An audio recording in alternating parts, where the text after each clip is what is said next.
очекувани, како што можевме да слушнеме од известувањата на нашите новинари, сложената политичка ситуација во земјава и понатаму е во статус кво, иако партиите денеска одржаа низа пресконференции на разни теми, никој не открива детали кој со кого и за што преговара. За можните сценарија и комбинаториките ќе поразговараме во продолжение со универзитетскиот професор Александар Климовски. Тој вечерва е гостин во телевизија Нова. Ви благодарам за присуството и за тоа што одвоивте време вечерва да поразговараме на она што е најактуелно периодов.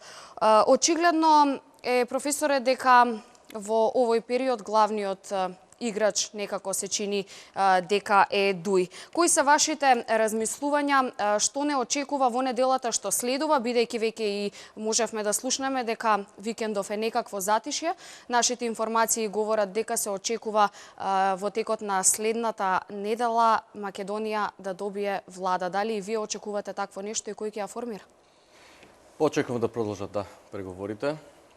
Како што најави и лидерот на ДУИ Али Ахмети, тој ќе продолжи да разговара и со ВМРО ДПМН и со СДСМ. Очекувам дека разумот таму во таа партија ќе преовладее, да си останат на зборот, дадениот збор дека победникот треба да коалицира со победникот и дека ќе се формира влада помеѓу ВМРО ДПМН и ДУИ, нормално со уште една политичка партија која што би можела да го така засели тоа мнозинство. Во спротивно ќе го нарушат принципот со долгогодишниот коалиционен партнер.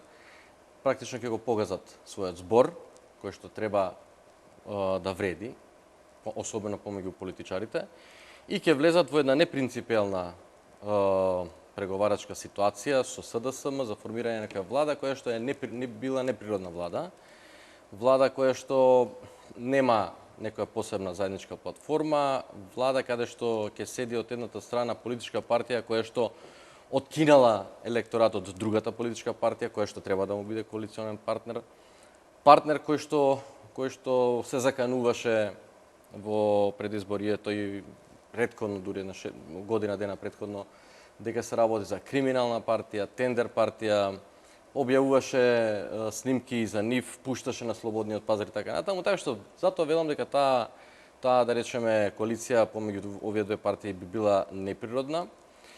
Впрочем, ДУИ треба сериозно уште еднаш да размисли, затоа во текот на оваа недела очекуваме дека ќе донесе зрела политичка одлука да остане на зборот даден во мајскиот договор и да направи политичка влада со ВМРО ДПМН. Во спротивно, ДУИ, бидејќи беше тој губитник на овие избори во својот кампус, ќе се продлабочи својата криза, што може да дојде до атрофирање на партијата дополнително и губење на и така веќе ранливите позиции. Очекувам лидерот на таа партија Али Ахмети својот долгогодишен капитал политички кој што го има во таа партија да го наметне меѓу своите редови и да изгради заедно со своите сопартици во раководството заеднички единствен став за останување на дадениот збор во мајскиот договор и продолжување на преговорите и формирање со ВМРО ДПМН и формирање политичка влада со ВМРО ДПМН. Вашите очекувања се дека ДУИ ќе формира влада со ВМРО ДПМН, но што би било доколку се случи спротивното, ДУИ да формира влада со СДСМ? Кои се вашите размислувања, кој би профитирал од таа коалиција и што мислите, дали тоа може би значило решение на политичката криза или би се продлабочила со оглед на тоа дека ДУИ би влегол во коалиција со партија која што не е победник на последните избори? Секој друго решение надвор од победник со победник, односно најрепрезентативната партија меѓу македонците и репрезентативната партија меѓу албанците во коалиција која што овие бројки даваат бројка за формирање на влада, би било лошо, би било продлабочување на политичката криза.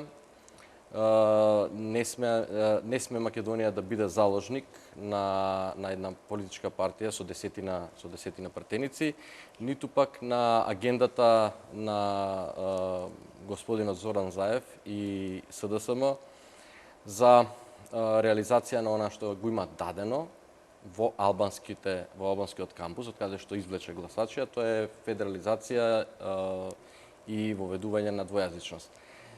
И СДСМ моментално се наоѓа во една незгодна позиција, затоа што еве хипотетички да речеме, да се исклучи ВМРО ДПМН како победник од овие избори во формирањето на влада и да се формира влада помеѓу СДСМ, ДУИ и други политички партии од албанскиот блок. Во тој случај, како СДСМ, делот од раководството на СДСМ кои што се албанци ќе отидат а не може да ги реализираат барањата за федерализација, кантонизација и двојазичност, како ќе отидат и ќе им речат да ние сме влада, меѓутоа не можеме да ви ги реализираме барањата. Или пак Зоран Заев да се појави меѓу македонците и во слободниот живот се појави македонците, не само во политичкиот живот на некои наредни избори. Слободно да се прошетара меѓу македонците и рече да ние формиравме затоа што ги прифативме барањата на ДУИ во платформата и ќе мораме да ви ја федерализираме државата и да ве воведеме двојазичност. Како тоа ќе изгледа? Тоа се да речеме затоа и ВМРО не можеше да попушти вакво во брањето на оние интереси кои што како што се унитарноста на државата, како што е македонскиот јазик како службен јазик на целата територија и така натаму. И тука не сме да се попушти. Секој попуштање би значило редефинирање на државата во незината срж, држава за која што многу наши предци генерацијски ги положиле своите животи за да ги имаме во парче земја вакво какво што е. И би вовело можност за дестабилизација внатре во самата држава, дополнителна дестабилизација, затоа што искрено да ви кажам, во една таква ситуација македонските граѓани сигурно нема да стојат со скрстени раце. Ајде малку и за она што има гледачите можности да го погледнат пред малку од прилогот, имено анализата на неделникот Република околу улогата на специјалното јавно обвинителство околу последниве политички случувања. Од таму велат дека ќе излезат со нови предмети и впрочем во тек се нови истраги. Тоа аналитичарите го сметаат како еден помош, ветер во грб на Зоран Заев околу последниве политички пазарења. Исто како и пред изборите, така и сега. СЈО послужува како алатка за пресметка со раководството на ВМРО. Практично таа оска, тоа раководство е моментално оска во партијата и настојува да ја дестабилизира и внатре во самата партија да се јават проблеми. Според мене СЈО, еднаш сум рекол, 1000 пати сум рекол, 1001 ќе повторам, дека е противуставна институција, дека е тумор во правосудниот систем и дека е политичка алатка во рацете на СДСМ. Сметам дека со тие материјали што ги имаат моментално, прво, нити имало нешто, нити може да се докаже. Второ, се работи за една институција која што, бидејќи надвор од уставната рамка, не е кадарна да врши истраги и да покренува обвинение, па дури и тоа што ќе го покрене како обвинение, не знам ли колку ќе биде прифатено од страна на судот, така да веќе се сведува на една, како да кажам, бурлеска која што ја приредуваат на македонските гледачи, на македонските граѓани. Сметам дека веќе дегутантно да се збори за нивната работа и сметам дека ништо од таа работа нема да има во иднина. СЈО и така со роковите за покренување на обвинение, самата по себе ќе атрофира. Нивната неспособност, некадарност и неможност, конечно, да покренуваат обвинение и да вршат дополнителни истраги, се покажи во овој период од години нешто, така што остануваат уште некој месец, кога истечат роковите се јасни во тој нивни закон по кој што се формирани, дека не можат после години и пол да покренуваат обвинение, приказката е завршена со нив и мислам дека полека тие луѓе што се таму треба да си создадат простор, да се полека интегрираат во јавното обвинителство на Република Македонија, од каде што се прочеми дојдени она уставната збора. И токму СЈО беше оној камен на сопнување. Можеме да кажеме дека еве ВМРО, ДПМН и ДУИ не формираа влада, но што мислите што се случува во моментов во ДУИ? Доколку има некакви опции за формирање влада со СДСМ, зошто уште се чека? лично сметам дека ДУИ нема да формира коалициона влада со СДСМ. Ви ги кажав причините претходно.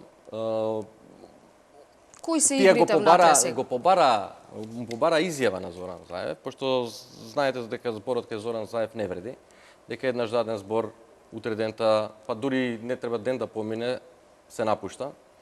Не вреди дадениот збор и затоа тие бараат јавно на пресконференција Зоран Заев да соопшти до граѓаните на Република Македонија дека ги прифаќа условите кои што сега му се ставени на маса, а тие услови се утврдени во албанската платформа, платформата на албанските партии.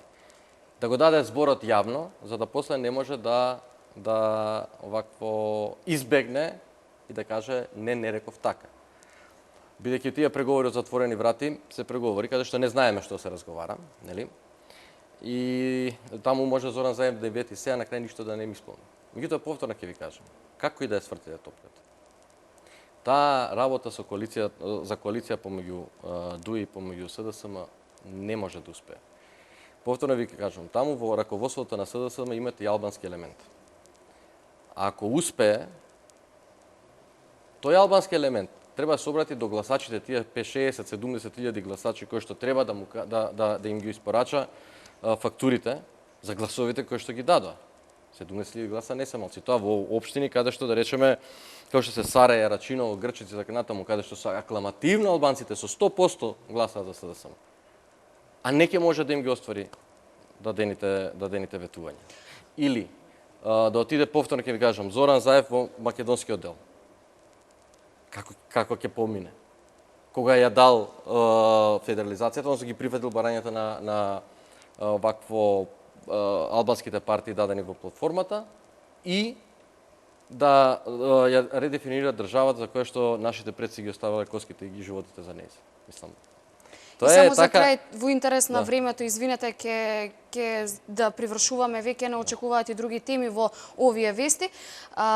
За крај би ве запрашала, веќе ставот на ВМРО ДПМН е јасен за излез од оваа ново настаната политичка ситуација, излез се гледа во нови избори. Што мислите според вас? Дали во иднина Македонија ја очекуваат нови избори или можеби, односно веќе тоа го кажавте дека не мислите дека би имало коалиција Заев и Ахмети, односно СДСМ и ДУИ со победничката партија на последните избори во опозиција? Да. Сметам дека најрационално решение за излез од оваа една спад позиција и една така мачна ситуација во политичкиот живот е одржување на нови избори, каде што јасно ќе се види кој колку гласачи има, дека игранката е завршена, картите се ставени на маса, видливи се, кој што ветувал и како ветувал. Мислам дека особено на ДУИ му се потребни сега нови избори, да се рехабилитира помеѓу своите гласачи, бидејќи сметам дека нив неосновано СДСМ им влезе ваторот и на еден нефер, нечесен начин им извлече гласачи доволно толку за да ги нив ослабни, а да се приближи до ВМРО ДПМН. Ви реков, тоа се вештачки гласови кои што ќе издишат од СДСМ на наредниве избори кои што сметам дека треба што побрзо да се одржат. И повторно ќе си имаме онаа ситуација на 450-500 илјади гласови со 300 до 350 илјади гласови разликата во македонскиот кампус. Така. Господине Климовски, ви благодарам за учеството во вестите на телевизија Нова. Почитувани, останете тука, продолжуваме за кратко со останатите содржини во вестите.